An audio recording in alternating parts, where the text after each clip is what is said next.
이 시간에 주시는 하나님의 말씀은 빌립보서 3장 10절에서 14절에 있는 말씀입니다. 빌립보서 3장 10절에서 14절 말씀 우리가 다 같이 한 목소리로 읽도록 하겠습니다. 성경이 되게 다 같기 때문에 제가 가지고 있는 성경은 빌립보서 3장 10절에서 14절 321쪽입니다. 신약성경 321쪽 빌립보서 3장 10절에서 14절 말씀 우리가 함께 읽겠습니다.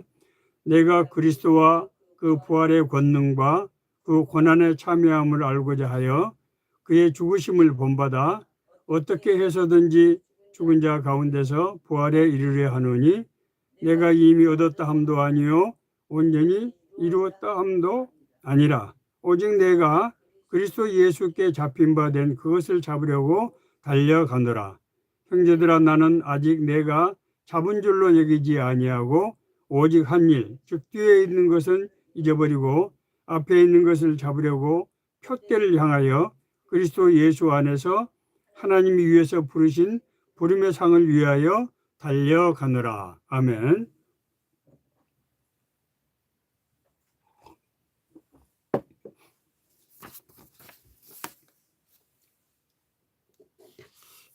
지난 한 주는 우리가 성탄절을 맞이해서 과거에 특히 이제 어릴 적에 교회에서 친구들과 같이 성탄절이 되면 특송 연습을 저희들이 하고요. 또 교인들 댁에 이제 방문해서 이 성찬송을 이제 성탄절 성탄 찬양을 되게 하게 되는데 그때 이제 선물 꾸러미를 이제 과자 뭐 또 여러 가지 학용품 이런 것들을 꾸러미를 만들어 가지고 가가호 저희들 교인들 댁에 방문하면서 드렸던 그 생각이 나고요. 방문하면 이제 교인들께서는 저희들 또 먹을 거를 미리 준비하셨다가 저희들에게 그걸 주셨고 저희들 그걸 가지고 와서 이제 교회에서 풀어놓고 먹으면서 정말 정말 지냈던 아주 그런 아름다운 추억이 많이 생각이 났습니다. 지금도 그 과거 일을 이렇게 돌이켜 보면은 그 친구들 그 모습이 눈에 선하고 정말 가슴이 따뜻해지는 것을 느끼게 됩니다. 이번 주는 우리 한 해를 마무리하는 이제 송년주일이 되었습니다. 저는 뭐 지난 한 해뿐만 아니라 지난 7년 목회를 되돌아보는 그런 기회가 됐던 것 같습니다. 제가 2017년도 신학교 3학년 후학기 때 이제 가을학기 때인데 제 동기 목사가 저보고 자기가 선배들의 권유에 따라서 이제 교회를 목회를 하게 되는데 혼자 하는 것이 경험도 없고 너무 두렵다고 하는 것입니다. 그래서 그러면은 저는 별 생각 없이 그냥 뭐 다소간 또 좀 도움이 될 수 있지 않겠냐 하는 생각으로 그냥 그러면은 내가 옆에서 도와주겠다고 같이 한번 해보자고 그냥 사실은 가볍게 그렇게 깊은 생각 없이 그렇게 얘기를 했습니다. 그리고 나서 정말 이제 2017년 7월부터 이제 실제로 목회를 하게 됐습니다. 사실 전혀 준비가 되지 않은 목회였기 때문에 무엇을 향해서 어떻게 해야 될지 모르고 시작한 목회는 정말 그때그때 다가오는 주일 어떻게 설교를 하고 교인들에게 교인들과 무슨 대화를 하고 어떻게 할 것인가 하는 일들을 이렇게 따라가다 보니까 어느덧 7년의 세월이 지나온 것이 아닌가 그런 생각이 들었습니다. 그 7년의 여정 속에서 정말 생각지도 않았던 많은 일들을 만나게 되었습니다. 정말 어찌어찌해서 그때그때 몸으로 부딪히면서 그 일을 너무 하는데 지금 생각해 보면은 하나님의 은혜, 하나님의 인도하심이 없었으면은 내가 어떻게 그 일을 감당했을까 하는 생각을 하게 됩니다. 제일로 마음을 썼던 것이 설교하는 문제인데 대개 목회자들이 일주일에 설교를 한 두 편, 최소한 두 편, 세 편 정도를 준비하게 되는데 1년 이제 365일 52주가 되는데 연간 한 150회 정도 설교를 해야 되는데 그런 것이 굉장히 신경이 쓰이고 그러는데 하나님께서 그때그때마다 생각을 주셨던 것이 아닌가 이렇게 생각이 됩니다. 이제 이런 과정을 거치면서 내가 과거에 생각했던 하나님의 나라와 신앙의 실체를 제가 이제 볼 수 있게 되었습니다. 내가 과거에 생각하던 것과 많이 다르다는 것을 알게 됐고, 내가 이 정도 단계에 있는 그런 사람이구나 하는 것을 내 스스로를 바라보는 그런 계기가 됐던 것 같습니다.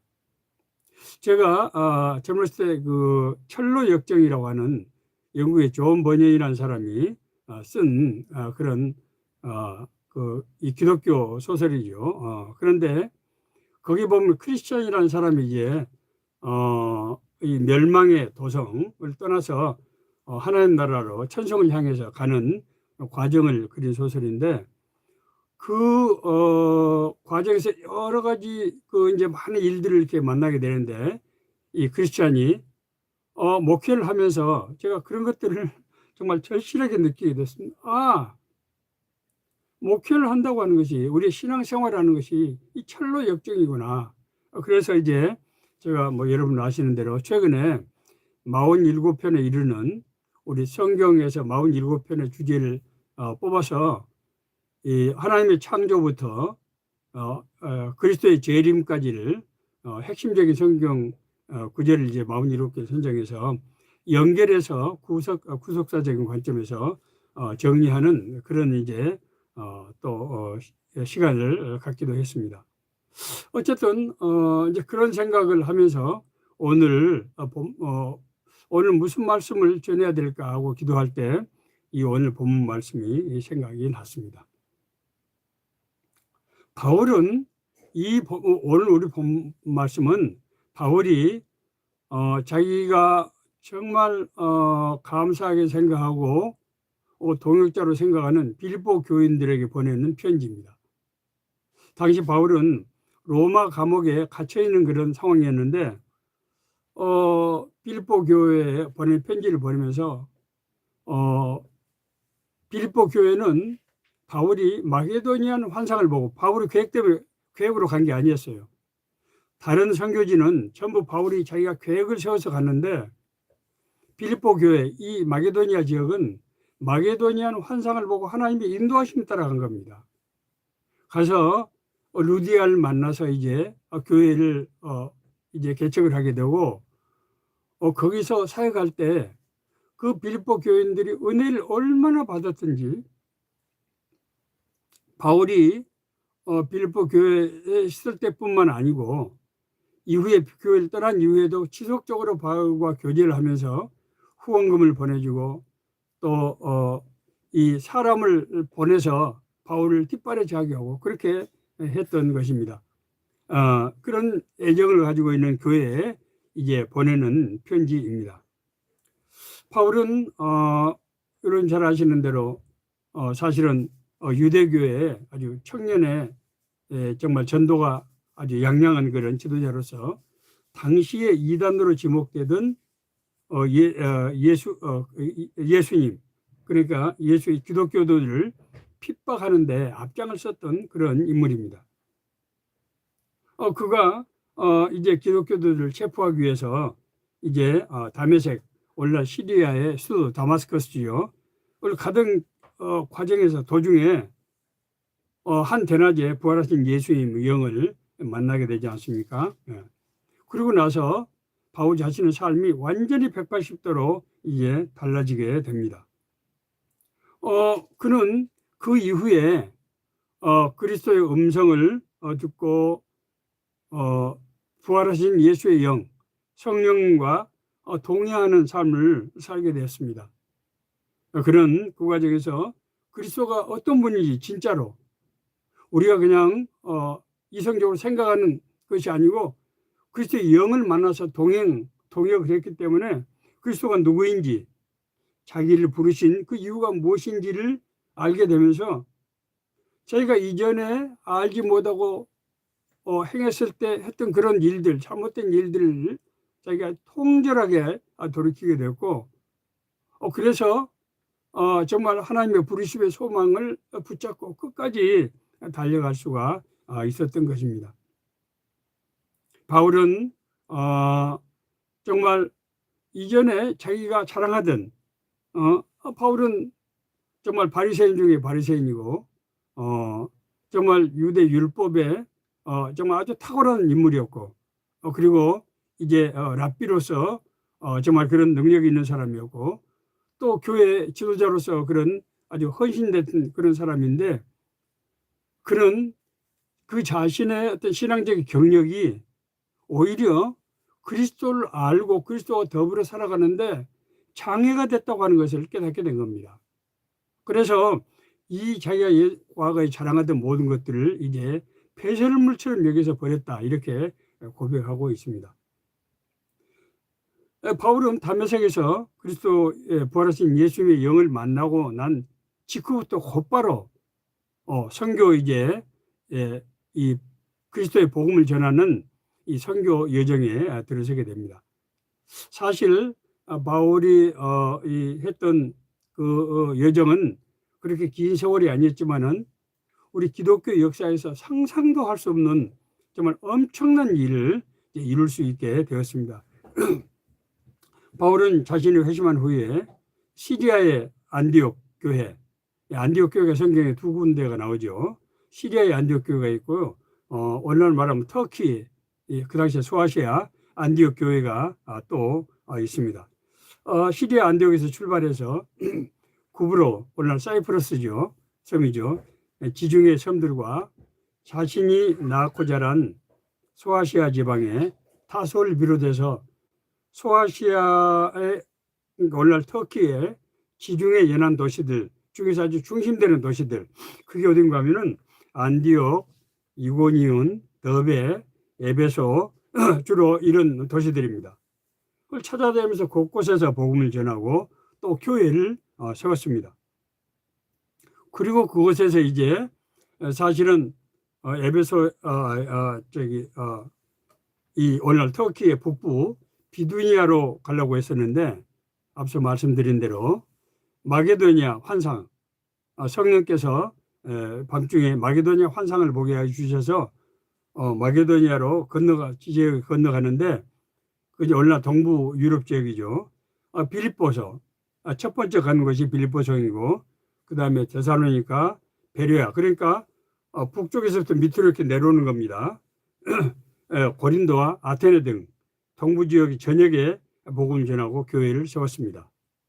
그러니까 우리가 생각해 보면은 바울은 예루살렘에서는 복음을 전할 수가 없었어요. 왜냐하면은 예루살렘은 자기가 유대교 지도자로서 기독교도들 박해했던 곳이기 때문에 동족 유대인들로부터 살해 위협을 끊임없이 받고 있었기 때문에 그쪽에서는 복음을 전할 수가 없었고요.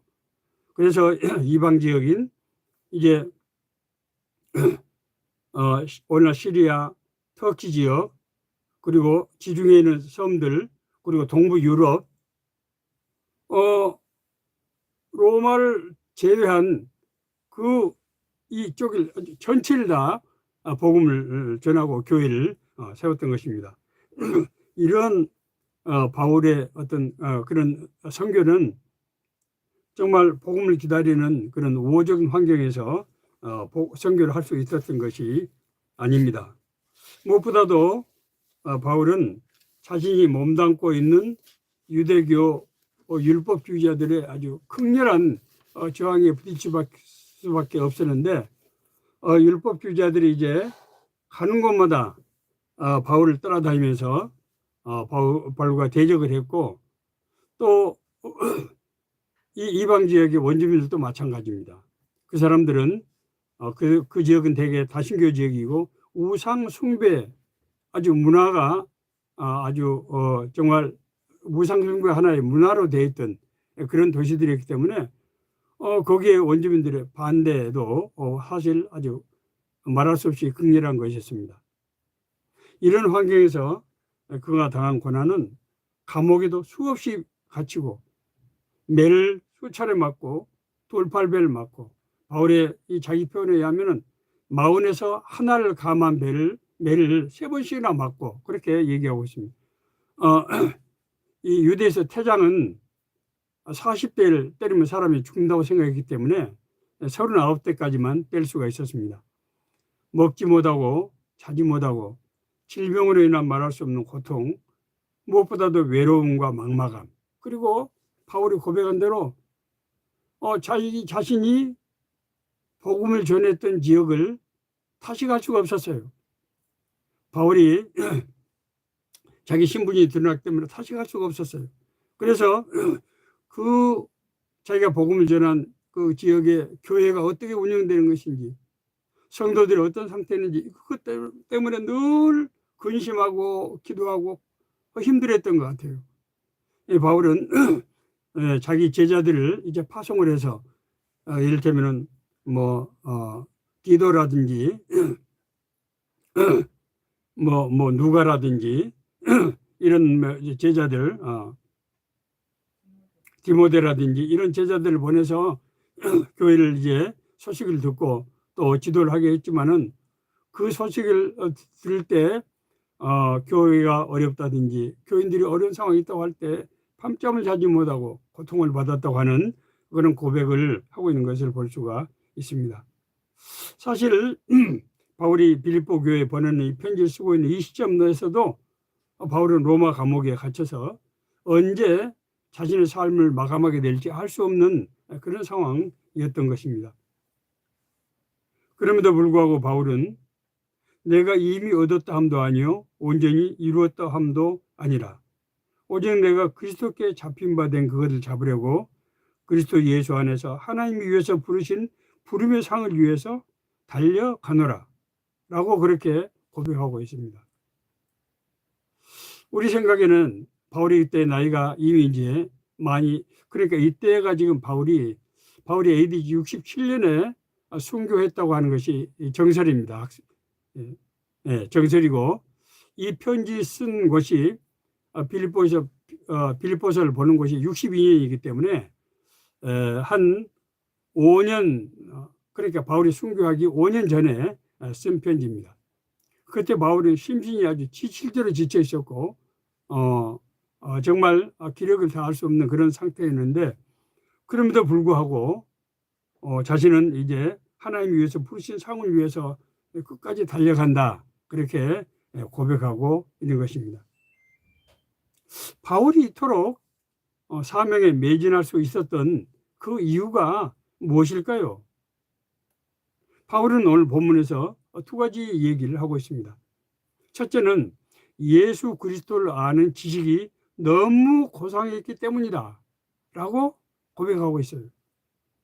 그러나 무엇이든지 내가 유익하던 것을 내가 그리스도를 위하여 다 해로 여길 뿐더러 또한 모든 것을 해로 여김은 내 주 그리스도 예수를 아는 지식이 가장 고상하기 때문이라.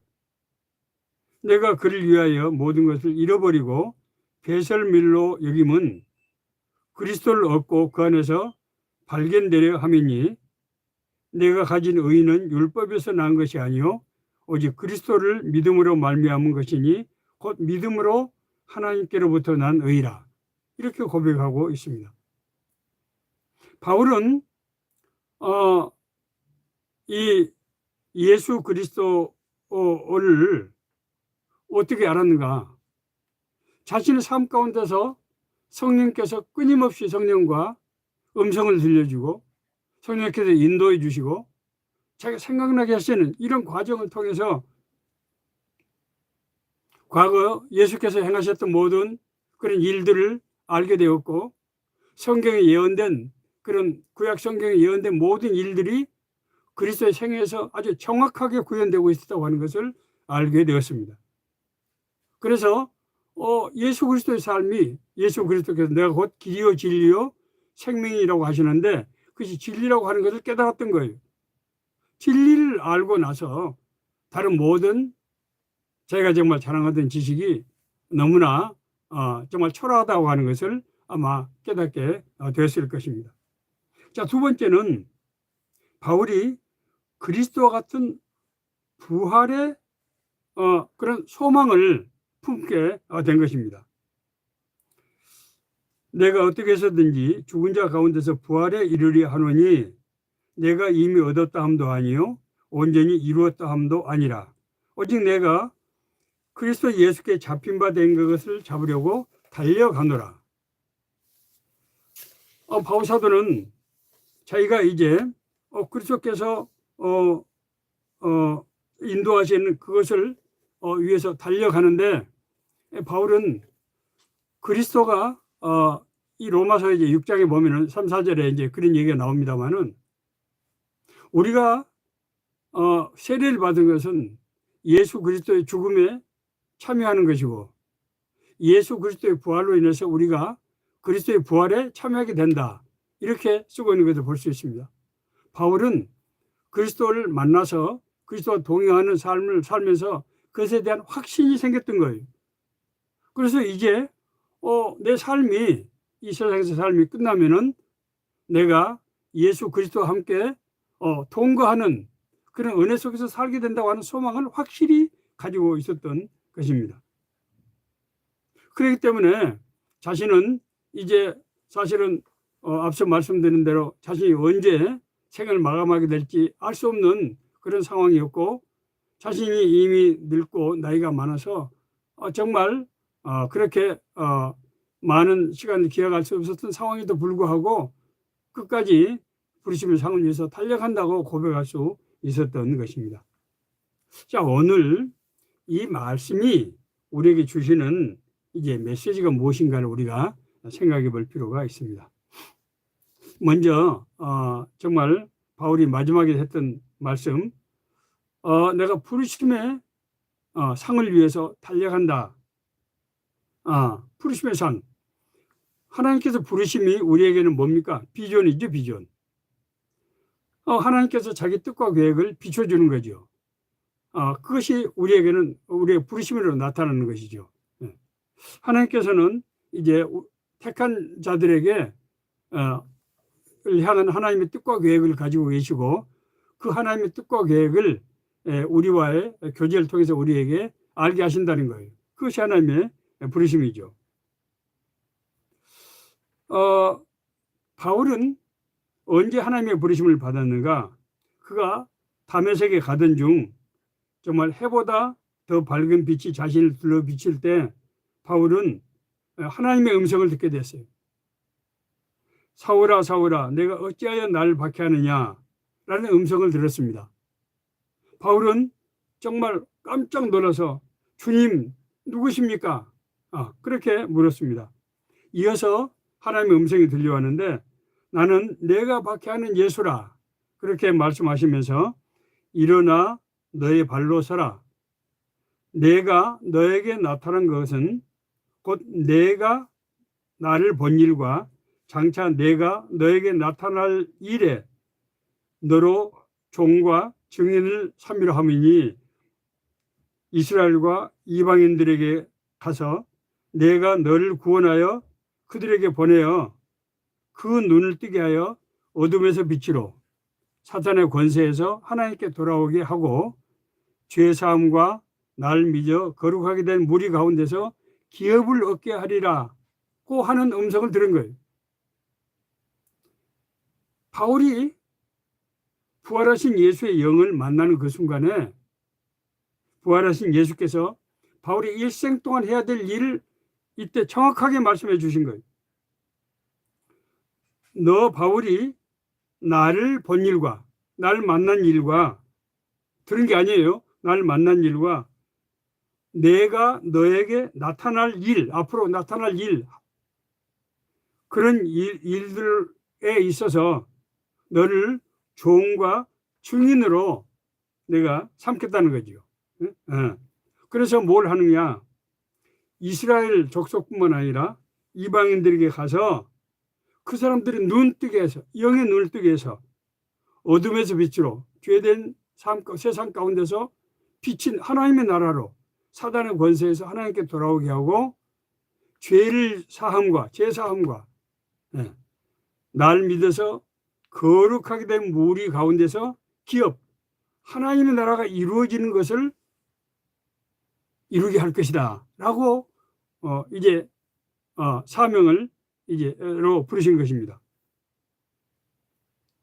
성경을 보면은 성경에 등장한 사람들이 예외 없이 하나님의 부르심을 받았던 것을 우리가 볼 수 있습니다. 제가 이제 사실은 성경을 좀 통전적으로 신학교 다닐 때부터 이해를 해야 되겠다는 그런 소망을 품고 있었어요. 그런데 재미있는 것은 신학교를 가니까요.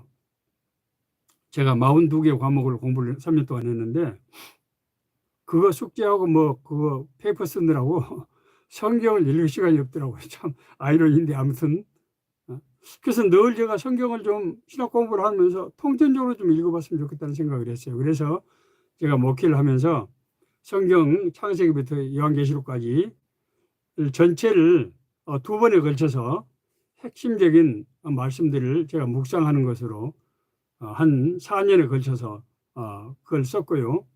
그리고 이제 이번에 철로 역정 제가 아까 말씀드린 47개 주제를 구속사진 관점에서 연결해서 정리할 수가 있었습니다. 그걸 보면서 제가 더 새삼스럽게 깨닫는 것은 성경은 하나님께서 택한 사람들을 통해서 하나님의 뜻과 계획을 이루어가는데 얼마나 체계적이고 조직적으로 이루어가느냐 하는 것을 성경을 통해서 제가 알게 됐어요.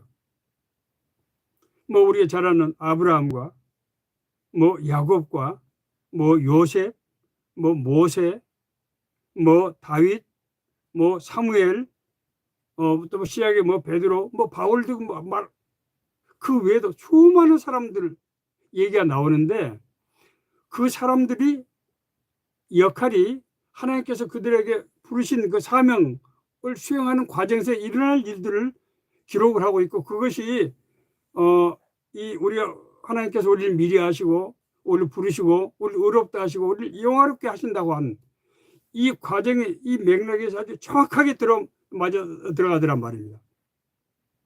하나님의 올바른 인도하심을 받고 제대로 순종한 사람들은 그 과정이 순차적으로 단계적으로 가게 되는 것이고 하나님의 말씀을 깨닫지 못한다든지 하나님의 말씀을 들었지만은 순종하지 못한 사람들은 그게 제대로 이루어지지 않고 여러 가지로 시행착오가 발생하고 혼란이 발생하고 그래서 나중에 또 어찌어찌 해서 다시 돌아오고 또 시행착오고 그런 것들이 이제 이 성경에 나타난 것을 볼 수가 있습니다. 구속사적인 관점에서 보니까 성경 전체 하나 이렇게 꿰지더라는 거예요. 다만 하나님께서 우리를 부르시는 방식은 다양합니다. 제가 뭐 하나님의 음성을 하나님께서 저에게 3번 음성을 주셨다는 말씀을 제가 드린 적이 있습니다. 그러나 하나님께서는 반드시 음성만으로 우리를 부르시는 게 아니라는 거예요. 달라스 윌라드라고 하나님의 음성이라는 아주 기독교에서 아주 영적으로 아주 굉장히 중요한 책입니다. 그 책을 쓴 달라스 윌라드 목사님에 의하면은 하나님이 우리를 부르실 때 그분은 16가지로 하나님의 부르심을 형태를 소개하고 있어요. 뭐 대표적으로 하나님께 음성으로 하나님께서 우리가 알아들 수 있는 언어로 음성으로 말씀하신다는 거죠. 어떤 때는 하나님께서 성경 말씀을 통해서 우리를 깨닫게 하시는데 그냥 말씀의 감동이 아니고 이것은 하나님께서 나한테 지금 말씀하고 계신다라고 느낄 수 있는 정도로 그렇게 깨닫게 하시는 그런 말씀을 주시는 있어요. 어떤 경우는 하나님께서 다른 사람을 통해서 우리에게 말씀하십니다. 제가 이를테면은 제가 목회 길을 선택하게 된 결정적인 이유가 저보고 목회자가 될 것 같다 라는 얘기를 제가 다른 사람을 통해서 들었을 때입니다. 제가 그때 전까지도 긴가민가 하고 하나님의 부르심이 확실한가 라고 좀 약간 혼란스러웠었는데 그 얘기를 듣고 나서 이거 하나님이 나를 부르시는 하는 걸 분명히 알 수 있어요. 다른 사람을 통해서 제가 완전히 영적으로 열려있지 않기 때문에 그렇게 하신 겁니다. 어떤 사람은 설교를 통해서 하나님의 음성을 듣는 경우는 아주 허다합니다. 많은 목회자들이 목사님의 설교를 통해서 하나님께서 자기를 부르신다고 하는 것을 깨닫고 그 목회의 길로 들어서게 됐다 하는 간증을 들을 수가 있습니다. 어떤 사람은 어떤 특별한 만남, 누구를 통해서, 제가 1967년도 고등학교 1학년 때 홍종태, 저 고등학교 같은 반에 있던 종태가, 그 친구는 오늘날 말하면 좀 익산시죠. 이리에 있다가 자기 아버지가 광주 경찰서장으로 오시면서 이제 아버지 따라서 이사를 한 거죠. 그 온지 한 달밖에 지나지 않았을 때요. 이제 고등학교 1학년 때 그 친구는 편입을 해서 그러니까 이제 우리 학교로 온 거죠. 예. 그렇게 해서 이제 왔는데 그 친구가 저보고 교회로 가자고 권유했는데 제가 뭐 교회에 대해서 뭐 관심도 없었고 저는 사실 그때 뭐 자인은 아니었지만은 절에 뭐 가끔 다니고 뭐 그런 시절이라. 그런데 이상하게 그 친구의 말이 마음에 이끌림이 있고 그래서 따라가서 제 운명이 달라진 거죠. 다양한 방법으로 우리를 부르신다는 거죠. 자, 그런데 이런 다양한 방법이 그러면 하나님의 음성이라고 하는 거 어떻게 알 수 있느냐? 하나님의 마음속에 이끌림이 있다는 거예요. 하나님의 부르심을 우리가 받을 때는 약간 다른 느낌이 있습니다. 되게 알게 돼요. 그래서 그 부르심에 그것이 불확실할 때는 기도를 해봐야 돼요.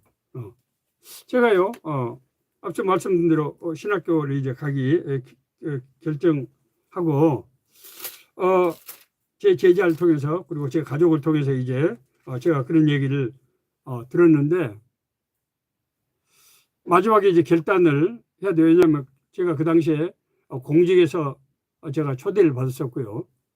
또 뭐 기업에서도 제가 또 뭐 저는 뭐 대학에 또 가서 뭐 학생들을 가르칠 그런 욕심이 있었기 때문에 약간 좀 이렇게 마음의 결단을 이제 마지막으로 해서야 되는데 그때 제가 이제 새벽 기도를 가서 이제 그런 마음을 가지고 기도를 하려고 하는데 그때 그 목사님 설교하신 말씀이 이제 히브리서 13장 5절에 있는 말씀이었어요. 돈을 사랑하지 말고 있는 바를 족한 줄로 알라. 그가 친히 말씀하시기를 내가 결코 너희를 버리지 아니하고 너희를 떠나지 아니하리라 하셨느니라. 이 말씀을 듣는 순간 이 말씀 뭐 평소에 늘 읽던 말씀이죠. 내 마음속에 아주 강한 충격이 왔어요. 그렇구나. 내가 먹고 사는 것을 걱정하는 것을 하나님이 아마 눈치를 채신 것 같구나. 그런 생각을 하게 됐습니다. 부르심의 삶이 하나님의 부르심이 우리 소망, 우리 삶을 주관합니다. 하나님이 우리를 부르시면은 우리가 그 부르심에 순종하면은 하나님께서 우리 삶을 주관하시고 진짜로 인도하시는 것을 깨닫게 됩니다.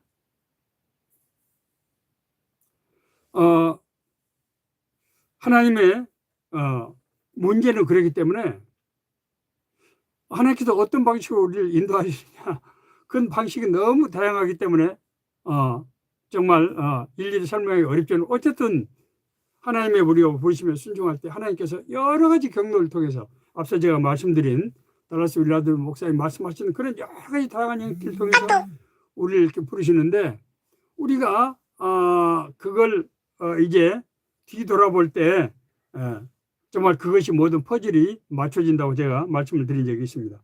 자, 문제는 부르심을 받고 난 후 어떻게 하느냐에 따라서 자기 인생 운명이 달라진다고 하는 것입니다. 하나님께서 이제 정말 우리를 부르실 때는 하나님이 우리 앞길 인도하실 뿐만 아니라 우리의 삶의 여러 가지 문제들 하나님께서 해결해 주시고 우리가 그런 일을 할 수 있도록 사람들을 붙여주시고 또 역사하시는 것을 볼 수가 있습니다.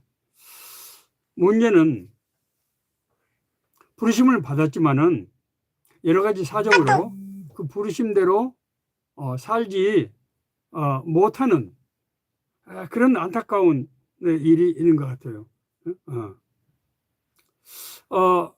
왜냐 제가 이제 선교 사역을 할 때나 목회를 하면서 이제 권면도 하고 하는데 자신이 먹고 사는 문제, 또 자신이 꼭 해야 될 세상에서 여러 가지 문제 때문에 하지 못한다고 하는 그런 대답을 많이 듣게 됩니다. 또 어떤 경우는 하나님이 날 인도하시는다는데 나는 어떻게 인도하는지 나는 사실 잘 알 수가 없다. 내가 어떻게 하는 것이 하나님의 뜻대로 하는 것인지 나는 잘 알 수가 없다. 이렇게 얘기하는 것도 많이 듣게 됩니다. 그런데 그렇지 않습니다. 우리가 하나님의 인도하심을 우리가 분명히 알고 따라가는 것이 아니고 우리가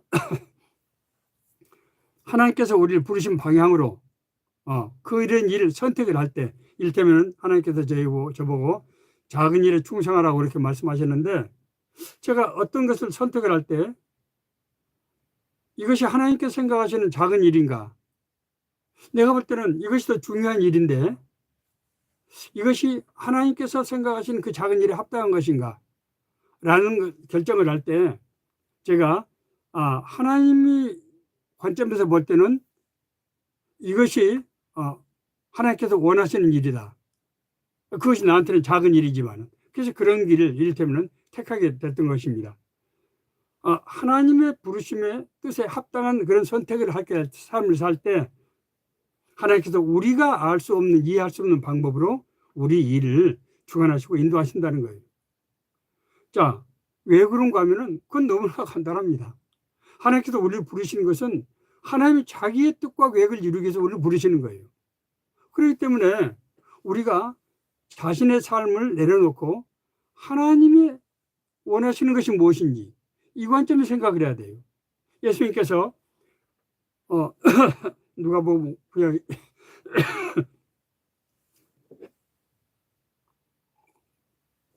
누가복음 9장 23절에서 아무든지 나를 따라오려거든 자기를 부인하고 날마다 제 십자가를 지고 나를 따를 것이니라.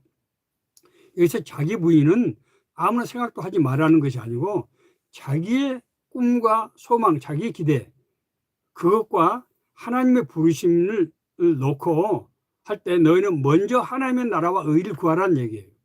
그러면은 하나님께서 우리 삶을 통해서 역사하시게 된다고 하는 것입니다. 우리가 하나님의 은혜를 받는 것은 간단합니다. 하나님이 기뻐하시는 일을 하면은 하나님께서 우리에게 은혜를 주시고 우리 삶을 인도하시고 우리에게 권능을 주시고 그래서 우리 삶 가운데 하나님 나라가 이루어지게 하신다는 게 너무나 명백해요. 우리가 세상의 삶의 문제, 내가 너무나 막막하고 지금도 살기가 굉장히 어려운데 내가 어떻게 그렇게 한단 말이냐 이런 생각을 할 수 있지만은 우리가 일단 한번 손해보는 심정으로 하나님께 한번 순종해 볼 제가 이런 표현이 어떨지 모르겠습니다. 아무튼 그렇다는 것입니다. 자, 두 번째로 영적인 삶이 육신의 삶을 결정한다는 거예요. 바울은 자기가 자랑하던 육신적인 조건들, 그렇지 않습니까? 히브리인 중에 히브리인이고 유대 율법과 헬라 철학이 아주 정통한 그런 뛰어난 사람이고 유대교에서 장래가 보장된 정말 청년 지도자였고 그런 사람이 이제 그런 것을 전부 배설물처럼 여기서 버렸던 것은 다른 게 아니고 그리스도를 아는 지식이 너무나 고귀하고 그것이 너무나 엄청난 은혜였기 때문에 그것을 방해하는 그것들을 요소를 그냥 버렸던 겁니다. 그렇게 사는 것이 도덕적이라고 생각했기 때문이 아니에요. 자기가 하나님의 은혜를 받는데 그것이 방해가 됐기 때문에 그걸 버렸던 거예요. 지식은 우리에게 깨닫게 하지만은 그리스도를 만나는 진리는 삶을 바꾸게 돼요. 삶이 바뀌는 거예요. 이것은 아주 엄청난 차이입니다. 성경에 보면은 성령의 은혜를 받고 변화된 삶의 얘기들이 얼마나 많이 나옵니까? 우리 사도행전 읽어보면 사도행전 28개 장 전체가 바로 그 얘기 아닙니까? 정말 성령께서 살아서 개개인의 삶을 인도하시고 그 삶 가운데서 하나님께서 힘과 능력을 주시고 사람들을 만나게 하시고 모든 걸 이루어 가시는 것을 우리가 보게 되는 것이죠. 그것이 제가 늘 표현하는 주님과 동행이라는 표현이 바로 그걸 말하는 거예요. 우리가 성령과 함께 더불어 사는 그것이 특별한 어떤 우리의 사역에서뿐만 아니라 우리 일상의 삶 자체에서 그것이 이루어져 가는 것이 바로 영생의 삶이고 그 영생의 삶이 바로 주님의 부르심 안에서 살아가는 그 삶이라고 하는 것입니다. 많은 사람들이 현실적인 문제가 해결되면은 영적인 삶을 추구하겠다 그렇게 얘기하는 걸 듣게 됩니다. 그러나 그것은 앞뒤가 바뀐 거예요. 그렇게 하시면 안 돼요. 하나님의 나라를 의를 먼저 택하면은 하나님께서 우리 삶의 문제를 책임지시는 거예요. 왜? 하나님은 우리 아버지고 우리를 통해서 하나님의 뜻과 계획을 이루어야 되기 때문에. 다시 한번 우리를 통해서 해결해야 될 그런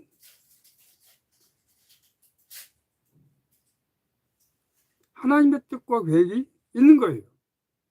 그러니까 우리가 그것을 해결하면 하나님은 우리 삶을 책임지시는 거예요. 뭐 30배, 60배, 100배라는 표현은 바로 이걸 말하는 거예요. 자꾸 우리가 자신의 어떤 삶의 문제 때문에 하나님 앞에 나아가지 못하는 그것은 제가 다시 한번 말씀드리면 앞뒤가 바뀐 거라는 거예요. 그렇게 하면 안 돼. 아니 우리가 구원받고 겁난 사람이 하나님의 자녀가 된 사람이 하나님 주시는 은혜를 누리지 못하고 세상에 그런 삶의 문제 때문에 매여서 그렇게 살지 못한다고 하는 것은 바람직한 것이 아니죠. 제가 뭐 로마서 6장에 보시면 바울 사도는 굉장히 격앙된 어조로 꾸짖고 있는 것을 보게 됩니다. 우리는 지금 이미 영적인 여정에 들어서 있는 거예요. 하나님이 미리 아시고 우리를 부르시고 우리를 의롭다 하시고 우리를 영화롭게 하신다. 오늘 의롭다 하시는 받은 사람들이 우리는 매일 삶이 이제 영화롭게 하시는 다시 말해서 하나님의 영광이 우리 삶을 통해서 드러나는 그 여정이 지금 들어서 있는 거라고요. 여기서 자꾸 뒤를 돌아보면 안 된다는 것이죠. 마지막으로 우리의 궁극적인 목표는 영원한 하나님 나라라는 거예요.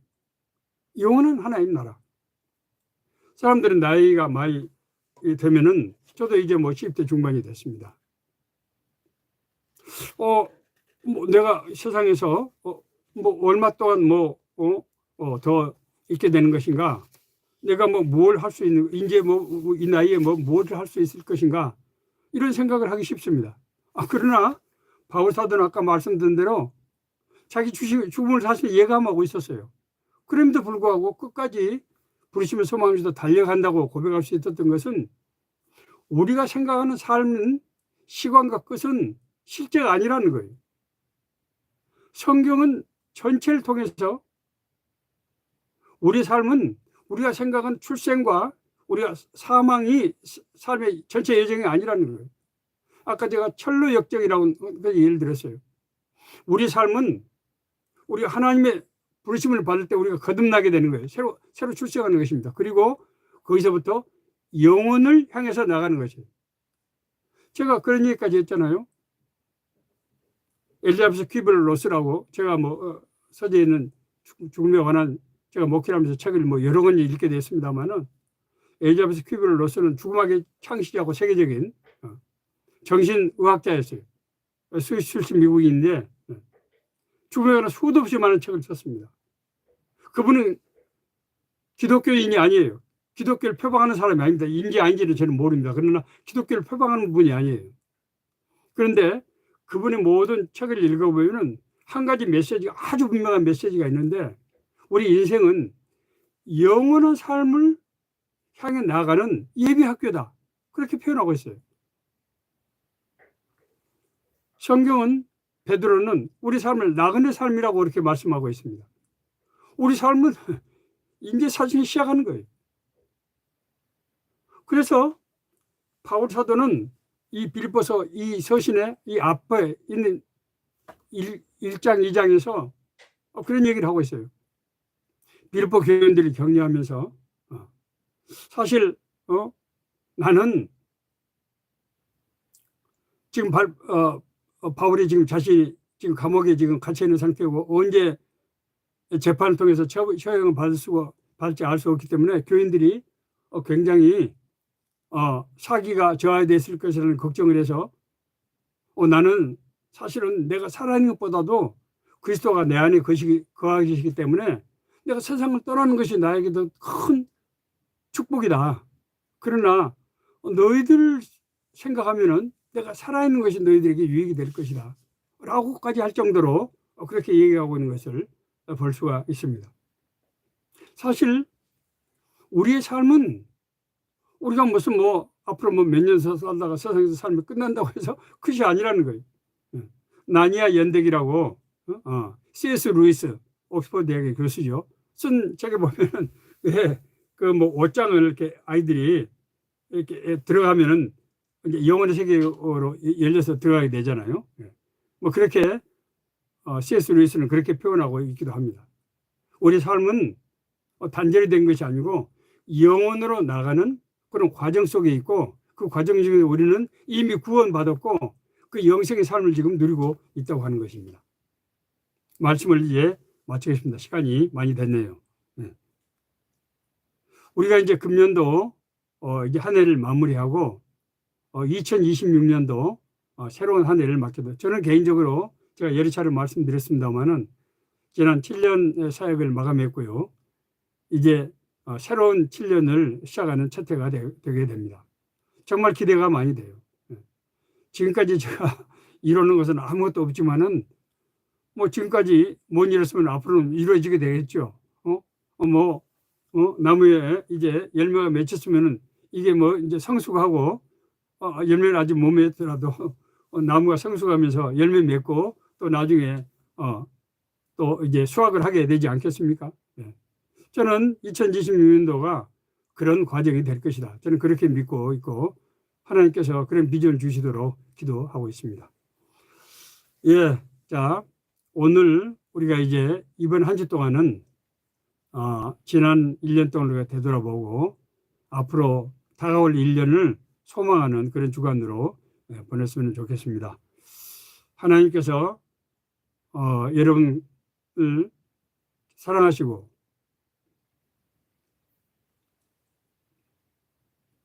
우리 각자를 통하신 하나님의 뜻과 계획이